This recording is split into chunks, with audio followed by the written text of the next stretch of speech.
Hello everyone, this is Sudhir and welcome to our YouTube channel. Today we discuss next topic and interesting topic. काफ़ी interesting topic है ये हमारा class 12th का और chapter number 9 का target area planning.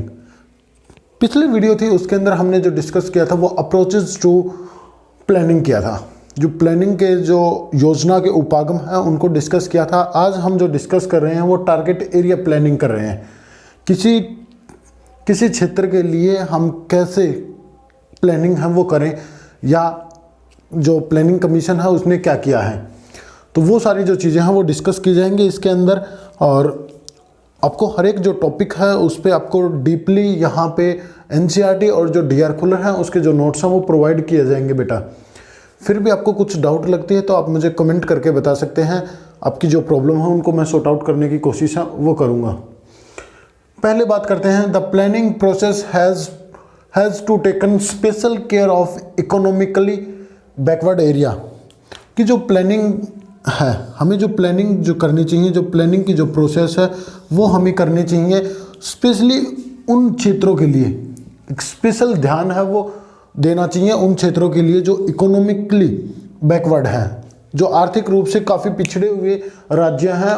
उनके लिए हमें जो नीतियां हैं, जो योजनाएं हैं, उन पे एक स्पेशली जो ध्यान है वो देना चाहिए ताकि वो कैसे उभरे या वो अपने आप को कैसे डेवलप करें, वो सारी जो चीज़ें हैं वो बताई जाएंगी उस प्लानिंग में, उस योजना में। तो यहाँ पे कहने का मतलब है कि हमें एक स्पेशली ध्यान है वो देना चाहिए जो क्षेत्र या जो रीजन जो इकोनॉमिकली बैकवर्ड है उन क्षेत्रों पे हम स्पेशली जो ध्यान है वो देना चाहिए। आगे आता है normally economics progress of a region depend on. किसी क्षेत्र की जो डिपेंडेंट है, कोई जो क्षेत्र है वो डिपेंडेंट है किस पे, इकोनॉमिकली रूप से जो समृद्ध होता है वो किस रूप से समृद्ध होता है, रिसोर्स पे। वो रिसोर्स पे बेस होता है कि वो समृद्ध है या नहीं है, होगा।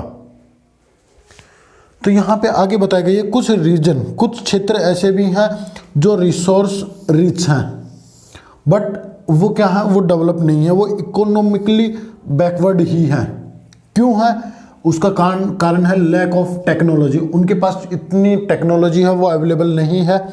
Not proper utilisation of resource, और वो उसका पूरी तरीके से उसका यूटिलाइजेशन है वो नहीं कर पाते रिसोर्स का। तो यहाँ पे ये बताया गया है कि कोई भी जो क्षेत्र है उसकी इकोनॉमिकली वो डिपेंडेंट होता है किस पे, अपने रिसोर्स के ऊपर डिपेंडेंट होता है। पर कुछ क्षेत्र ऐसे भी हैं हमारे देश के अंदर और विश्व के अंदर भी आपने देखे होंगे कि ऐसे भी हैं जो जहाँ पे जो रिसोर्स हैं वो ज़्यादा मिलते हैं पर वो डेवलप नहीं हैं। उनका कारण क्या है? उनके दो कारण बताए हैं। आपसे जो क्वेश्चन है वो ये भी पूछ सकता है कि वहाँ पे रिसोर्स ज़्यादा है पर वो डेवलप नहीं है, तो उसके दो कारण हैं। एक तो है लैक ऑफ टेक्नोलॉजी और दूसरा है not proper utilisation of resource. वो उसका प्रॉपर से मतलब अच्छे से उसका यूटिलाइजेशन है वो नहीं कर सकते रिसोर्स को, कि उनको एक अच्छी नॉलेज नहीं है उस चीज़ के बारे में। अगला है रिमूव द रीजनल इनइक्वलिटीज़। जो असमानता है उसको कम करने के लिए पीसी मतलब प्लानिंग कमीशन है उसने इंट्रोड्यूस करवाया हमें एक क्षेत्र और जो दूसरे जो क्षेत्र हैं। एक डेवलप रीजन है जो पिछली क्लास में हमने डिस्कस किया था बेटा आप लोगों के साथ। एक डेवलप रीजन है, एक अनडेवलप रीजन है। इनके बीच में जो असमानता है या अनइक्वलिटी है, ये जो भेदभाव है इसको कम करने के लिए, अनइक्वलिटी है इसको कम करने के लिए जो पीसी है, जो प्लानिंग कमीशन है, उसने इंट्रोड्यूस करवाया। किसको इंट्रोड्यूस जो करवाया? वो करवाया टारगेट एरिया को और टारगेट ग्रुप को इंट्रोड्यूस है वो कराया हमारे को। अब हम आगे एग्जाम्पल की बात करेंगे। यहाँ पे मैं एग्जाम्पल की बात करूँ, टारगेट एरिया के जो एग्जाम्पल हैं उनकी मैं बात करूँ, जैसे कमांड एरिया डेवलपमेंट प्रोग्राम चलाए गए। आगे इन चीज़ों के बारे में हम डिस्कस करेंगे बेटा, आप टेंशन न लें। ये क्या है क्या नहीं है, ये सारी जो चीज़ें हैं वो डिस्कस किए जाएंगे आगे। अगला आता है drought prone area development programme, सूखा संभावित क्षेत्र, desert development programme, hill area development programmes. Hill area पे हमारी जो नेक्स्ट जो वीडियो होगी वो हिली एरिया पे होगी। हम हिली एरिया पे डिस्कस करेंगे, आगे भी डिस्कस होगा। अब कुछ एग्जांपल जो डिस्कस करेंगे वो करेंगे टारगेट एरिया के, टारगेट ग्रुप के। ये टारगेट एरिया के थे जो हमने आप लोगों के साथ डिस्कस कर चुके हैं। ये आते हैं स्मॉल फार्मर डेवलपमेंट एजेंसी। ये जो छोटे जो किसान हैं उनके लिए काम करती हैं। इसकी जो फुल फॉर्म आपसे शॉर्ट में देखिए, इसकी जो फुल फॉर्म है वो पूछ सकता है। SFDA क्या है और MFDA क्या है? मार्जिनल फार्मर डेवलपमेंट एजेंसी है, ठीक ना। दोनों ये एजेंसी फार्मर्स के लिए काम करती है, एक छोटे किसानों के लिए और एक मार्जिनल उनके लिए काम करती है। और ये जो है वो करते आते हैं टारगेट ग्रुप में। इसने तो क्या किया, जो छोटे किसान हैं उनको टारगेट किया, एक छोटा जो ग्रुप है वो बनाया स्मॉल फार्मर का।